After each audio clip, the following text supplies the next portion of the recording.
कर देते हैं, अलग अलग कलर के वस्त्र भी पहना देते हैं।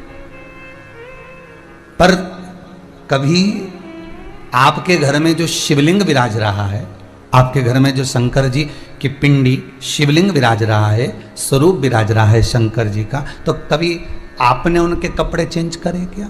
नहीं, क्योंकि वो एक जैसा है। और कपड़ा भी पहनाओगे तो क्या पहनाओगे ये बताओ? वो शिवलिंग के बस एक काम कर सकते हो, एक छेद कर कर वो पिंडी के अंदर, शिवलिंग के अंदर वो कपड़े को ढककर बस नीचे की जलाधारी पर वस्त्र बिछा सकते हो, पहना सकते हो। पर शिवलिंग को कोई वस्त्र पहनाओगे क्या? आपके यहां भी तो शिवलिंग होगा? नहीं।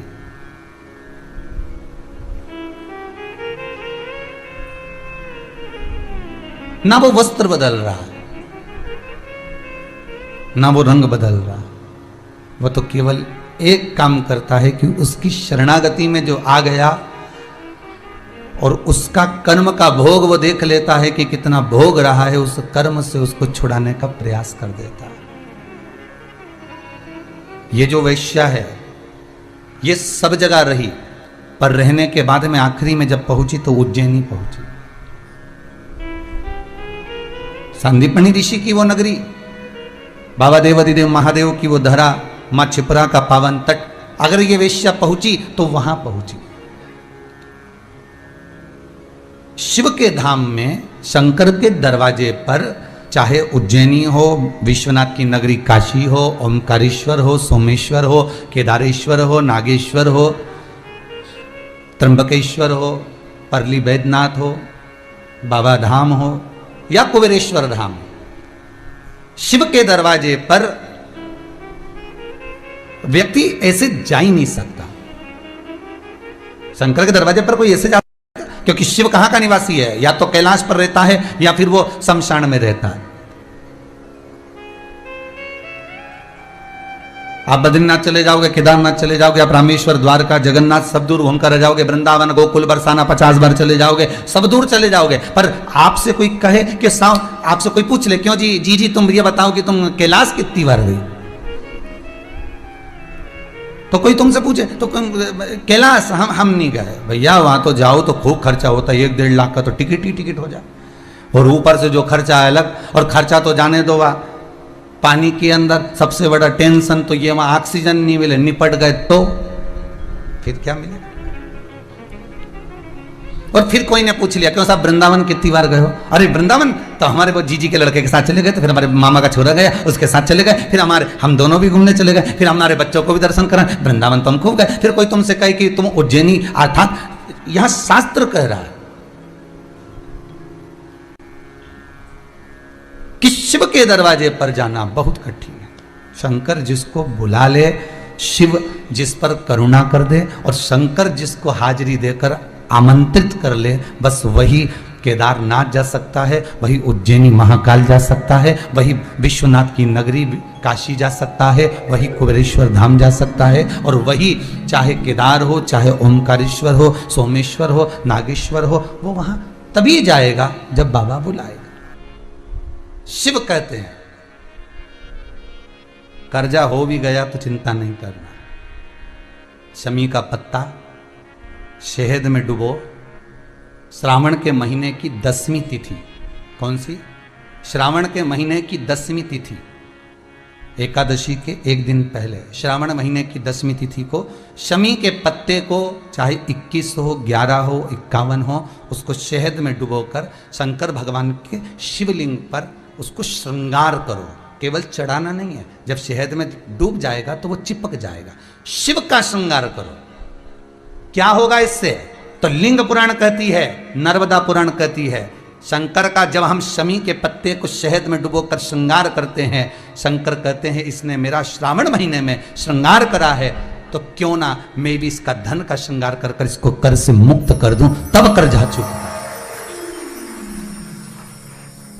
तब कर्जे से मुक्ति होती है। यह केवल श्रावण के महीने में किया जाता है, इसके सिवा कहीं कोई महीने में नहीं कर सकते आप इसको। और नहीं तो बाद में कहोगे कि हमको हर महीने, तो उस महीने में कर, केवल श्रावण की 10वीं, चाहे उजाले की कर लो चाहे अंधेरी की कर लो, एक ही बार करना है। 2 10वीं पे भी नहीं करना। श्रावण महीने की 1 10वीं पर अगर आपने इस 10वीं पे कर लिया तो अगली पे मत करना, अगली पे करा तो इसमें नहीं करा तो कोई बात नहीं, एक पर करना है, 1 10वीं। कितना भी कर जाओ, कितना भी लोन चढ़ा हुआ है, भगवान अब उसके भरोसे पर छोड़ दो कि हमने कुबेर भंडारी के भरोसे पर छोड़ दिया, हमने कुबेरेश्वर महादेव के भरोसे पर छोड़ दिया, हमने तो शिव को दे दिया। पर विश्वास रखकर, भरोसा रखकर, यहाँ ये पूरे आप कुबेरेश्वर धाम में कभी भी आओगे ना तो यहाँ कोई बाबा जोगी घूमता नहीं मिलेगा। यहाँ तो हम भी नहीं मिले तुमसे, टाइम ही नहीं इतना कि तुमसे मिले। राम नाम जपें कि तुमसे मिले, भगवान का भजन करें कि तुमसे मिलते फिरे। और कई लोग तो अंदर पत्र भी भेजते हैं, श्रीमान जी आए हैं जरा 5 मिनट मिल लो। हमने कहा कुबेरेश्वर जी से मिला दो। हमारे पास आए हैं क्या मिलने? तो कुबेर भंडारी से आए। हमसे मिलने आओ तो बात दूसरी, कुबेरेश्वर महादेव से मिलने आयो। अपना दुख, अपनी तकलीफ, अपना कष्ट, अपना रोग, अपनी बीमारी, अपनी बात हमसे मत कहो। इस भूमि पर खड़े होकर जो बोलोगे वो उससे कहो। हमारे दुख तो वो काटता है, तो हम किसी के दुख काट सकते हैं क्या? नहीं, दुख वो काटेगा, तकलीफ वो मिटाएगा, कष्ट वो काटेगा, उससे कहो।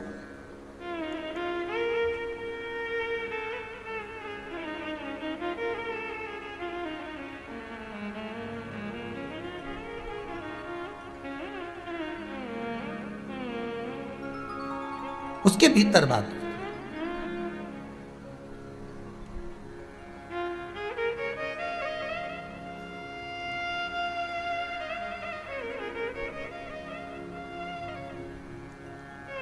बस वैश्या की चित्तवृत्ति में उतर गया वो ऋषि का स्वरूप। उसने कहा यह पुरुष बड़ा सुंदर, उसको ऋषि नहीं दिख रहा। भगवान का प्रसाद, प्रसाद उसी को दिखता है जिसके भीतर प्रभु विराजमान होता है, तो उसको प्रसाद दिखेगा। जिसके भीतर प्रभु नहीं उसको प्रसाद कहां दिखेगा? एक कितना सुंदर बात कही। एक पति पत्नी का जोड़ा गुरु जी के यहाँ कथा सुनने जाता था। खूब कथा में गया, खूब कथा में। गंगा जी के घाट पर गुरु जी रहते थे और गंगा जी के घाट पर वो कथा सुनने के लिए जाता। खूब कथा सुनते। उनका एक पुत्र था, एक बेटा।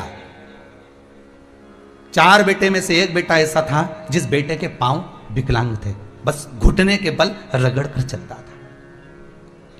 होते हैं कई लोग, आपने भी देखा होगा, उसके पांव खराब थे दोनों। गुरु पूर्णिमा का दिन जब निकलते निकलते उन्होंने कहा हम तो गुरु जी के आश्रम से जाएंगे ही नहीं, यहीं सेवा करेंगे, यहीं पर विराजमान होंगे। समय निकलता गया। गंगा जी के घाट पर गंगा दशहरे का उत्सव आ गया। गंगा दशहरे का जब उत्सव आया, खूब भीड़ पड़ी, अपार। गुरु जी के आश्रम में ढेर भीड़ पड़ी और उसी में जो व्यक्ति इतने महीने से रह रहा था, उसी व्यक्ति ने आज गंगा दशहरे के दिन गुरु जी से प्रश्न किया, गुरुदेव हमें सेवा करते हुए आज कम से कम 20 साल हो गए, आपके यहाँ आते हैं, सेवा करते हैं गुरुदेव। गुरु जी बोले हाँ, मेरा बेटा जिसके पांव खराब हैं वो भी सेवा करता है, रगड़ रगड़ कर झाड़ू लगाता है, बुआरी लगाता है, कभी कभी फूलों की माला बना देता है, उसके पांव खराब हैं गुरुदेव। हाँ गुरु जी, एक प्रश्न करना है। गुरु जी बोले बोलो क्या प्रश्न करना है? प्रश्न केवल इतना सा है गुरुदेव कि जब हम इतनी सेवा करते हैं, इतनी आराधना करते हैं, इतनी आपकी चाकरी करते हैं, भगवान की भक्ति में 20 साल से लगातार जुड़े हुए हैं, हम मंदिर जाते हैं, कई बार आपके सामने भी प्रश्न आता होगा, मैं मंदिर जाती हूँ, अगरबत्ती लगाती हूँ, धूप बत्ती लगाती हूँ, दिया लगाती हूँ, पानी चढ़ाती हूँ, जल चढ़ाती हूँ, पंचामृत स्नान कराती हूँ, शंकर जी को बेलपत्र चढ़ाती हूँ, शंकर जी का अनुमोदन करती हूँ, भगवान ठाकुर जी की सेवा करती हूँ, घर में पूजन पाठ कोई नहीं करता, मैं जितनी करती हूँ, उसके बाद भी दुख क्यों? उस व्यक्ति ने भी यही कहा कि मैं इतना करता हूं, मेरी पत्नी इतना करती है, मेरा परिवार इतना करता है, खूब गंगा में डुबकी लगाए, खूब स्नान, खूब पूजन करे, इसके बाद आखिर क्या कारण है कि मेरे बेटे को रगड़ कर चलना पड़ता है, उसका पांव बेकार हो गया, मैंने कौन सा पाप करा था?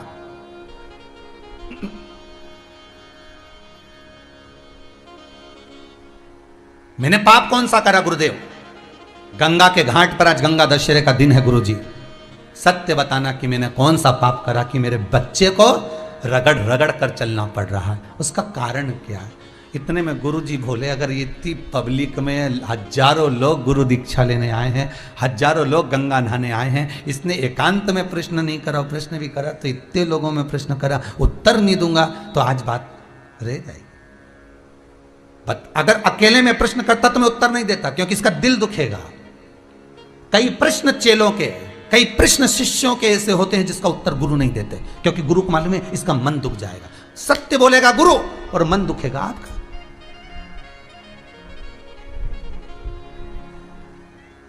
कई बार ऐसा हुआ कि गुरु सत्य नहीं बोल पाया, इसलिए मौन हो गया, बोल ही नहीं सका।